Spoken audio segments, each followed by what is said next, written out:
PSL এ চলছে Rishad show. প্রথম ম্যাচে যখন ইসলামাবাদ ইউনাইটেডের বিপক্ষে রিশাদকে সাইড বেঞ্চে বসিয়ে রাখা হলো, সেই আক্ষেপটা রিশাদ যেভাবে পরপর দুটি ম্যাচে জবাব দিলেন এবং দেখিয়ে দিলেন যে রিশাদ মিডিল ওভারে কতটা কার্যকরী ভূমিকা রাখতে পারে, কতটা ইফেক্টিভ হতে পারে রিশাদ হোসেন। এবং পরপর দুটি ম্যাচে তিনটি তিনটি করে 6টি উইকেট নিয়ে রিশাদ এখন পিএসএল এর সর্বোচ্চ উইকেট শিকারী এবং দারুণ ইকোনমিক্যাল বল করে যাচ্ছেন রিশাদ। সেখানে যদি আমরা দেখি হচ্ছে করাচি কিংস এর বিপক্ষে 4 ওভার বল করে উইকেট তুলে নিলেন 3টি। এর আগে যদি আমরা ম্যাচটাতে দেখি কোয়েটা গ্ল্যাডিয়েটর্স এর বিপক্ষে 4 ওভার বল করে 31 রান নিয়ে নিয়েছেন 3টি উইকেট। সেখানে যে কার্যকারী যে উইকেটটা, সবচেয়ে বেশি গুরুত্বপূর্ণ যে উইকেটটা ছিল সেটা হচ্ছে রাইলি রুশোর যে উইকেটটা। 19 বলে 44 রানে যখন একটা বিধ্বংসী রাইলি রুশো রানটাকে যখন টেনে নিয়ে যাচ্ছিলেন, ঠিক সেই সময় রিশাদ যেভাবে রাইলি রুশোকে বোকা বানালেন, যেভাবে ফুল লেন্থের একটা কুইকার বল দিয়ে যখন বোল্ড আউট করলেন, তখন পুরো ম্যাচটার সিনারিটা কিন্তু চেঞ্জ হয়ে গেল। যদিও প্রথমের দিকে কোয়েটা গ্ল্যাডিয়েটর্স এর টপ অর্ডাররা সেরকম কোনো ভালো রান তুলতে পারেনি, কিন্তু লাহোর কালান্দার্স কোয়েটা গ্ল্যাডিয়েটর্স এর বিপক্ষে কিন্তু 79 রানে একটা জয় তুলে নিল। যদিও লাহোর কালান্দার্স প্রথমে ব্যাট করে 219 রান করেছিল, কিন্তু পরের ম্যাচটাতে যদি আমরা করাচি কিংস 202 রানের জবাবে তারা প্রথমে দলীয় রান না তুলতেই তারা 2টি উইকেট হারিয়ে বসে, ডেভিড ওয়ার্নার এবং জেমসের উইকেট। তারপরে 39 রানে যখন তারা 3 উইকেট হারিয়ে বসে, টপ অর্ডার যখন ভেঙে যায় অনেকটা, কিন্তু তারা ব্যাটিং চাপে পড়ে। তারপরে সেই চাপটা সামলানোর কিন্তু জন্য দায়িত্বে কিন্তু মিডল ওভারে দারুণ একটা কিন্তু জুটি করতে যাচ্ছিল কিন্তু হচ্ছে ইরফান খান এবং হচ্ছে শান মাসুদ। সেই সময়ে অষ্টম ওভারে যখন লাহোর কালান্দার্স এর অধিনায়ক শাহিন শাহ আফ্রিদি বোলিং এ নিয়ে আসেন রিশাদ হোসেন। গত ম্যাচে রিশাদ যেভাবে রিশাদ শো দেখিয়েছিলেন, তার উপরেই ভরসা করলেন শাহিন শাহ আফ্রিদি এবং সেই ভরসার প্রতিদান কিন্তু ঠিক মতোই দিলেন রিশাদ।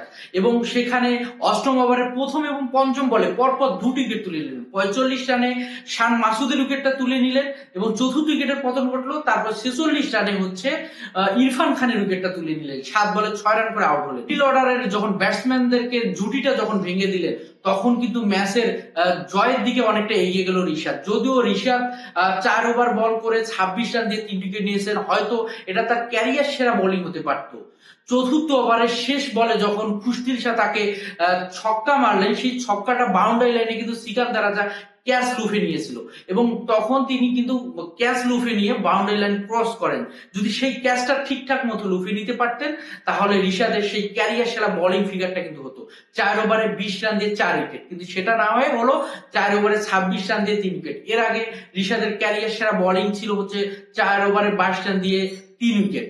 তো রিশাদ দারুণ, মানে বৈশ্বিক ফ্র্যাঞ্চাইজি লিগে যে বাংলাদেশের বোলাররা যে দারুণ কিছু করতে পারে, বাংলাদেশের খেলোয়াড়রা যদি বৈশ্বিক ফ্র্যাঞ্চাইজি লিগে যদি তাদেরকে খেলতে সুযোগ দেওয়া হয়, তারা যে তাদের বেস্ট ইফোর্ট গুলো দিতে পারে, শুধু দেশীয় ফ্র্যাঞ্চাইজি লিগ না, বৈশ্বিক ফ্র্যাঞ্চাইজি লিগেও যে বাংলাদেশের খেলোয়াড়রা যে মাতিয়ে দিতে পারে, তারা যে দেখিয়ে দিতে পারে, তিনি কিন্তু আবার রিশাদ প্রমাণ করলেন। এবং রিশাদ বাংলাদেশের একজন লেগি স্পিনার, যে লেগি স্পিনারকে বাংলাদেশের আপনার ঢাকা প্রিমিয়ার লিগ বলেন, যে কোনো ঘরোয়া লিগ বলেন বা জাতীয় দল বলেন, বারবার যখন তাদেরকে সাইড বেঞ্চে বসিয়ে রাখা হয়, তাদেরকে ইগনোর করা হয়, তাদেরকে অবমূল্যায়ন করা হয়, দলের জয়ের ক্ষেত্রে তাদের ভূমিকা নিয়ে যখন প্রশ্ন তোলা হয়, তখন কিন্তু সেই লেগ স্পিনার রিশাদ কিন্তু আবারও দেখিয়ে দিলেন ফ্র্যাঞ্চাইজি লিগে যে তারা যদি তাদেরকে সেই সুযোগটা দেওয়া হয় পর্যাপ্ত পরিমাণ, তারা কিন্তু তাদের বেস্ট ইফোর্টটা তারা দিতে পারবে, বেস্ট কারিশমাটা তারা দেখাতে পারবে।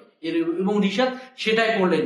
এবং ওয়াসিম আকরাম বা এখন রিশাদকে নিয়ে কিন্তু অনেক গুণবাচক শব্দ ব্যবহার করতেছেন, অনেক প্রশংসা করে যাচ্ছেন এবং বাংলাদেশ ক্রিকেটকে নিয়ে নানা ধরনের কিন্তু প্রশংসায় পঞ্চমুখ এখন ওয়াসিম আকরাম। এবং বৈশ্বিক ফ্র্যাঞ্চাইজি লিগে যখন বিগ ব্যাশ রিশাদকে নিয়ে খেলতে চেয়েছিল, তখন তাকে এনওসি দেওয়া হয় নাই। পিএসএল এর পয়েন্ট টেবিলের টপার পজিশনে ইসলামাবাদ ইউনাইটেড এবং দ্বিতীয় অবস্থানে লাহোর কালান্দার্স। তো ইসলামাবাদ ইউনাইটেড 2টি ম্যাচ খেলে তারা 2টিতে জয়লাভ করেন, 4 পয়েন্ট নিয়ে পয়েন্ট টেবিলের টপে।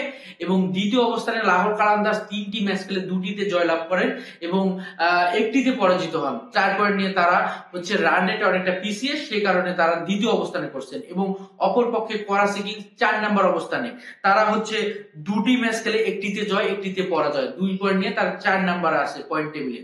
এবং রিশাদ শো আমরা সামনে আরো দেখতে পাবো, এবং পিসিএল এর সর্বোচ্চ উইকেট শিকারী রিশাদ তার ধারাবাহিকতাটা, তার পারফরমেন্সটা ধরে রাখবে। আল্লাহ হাফেজ।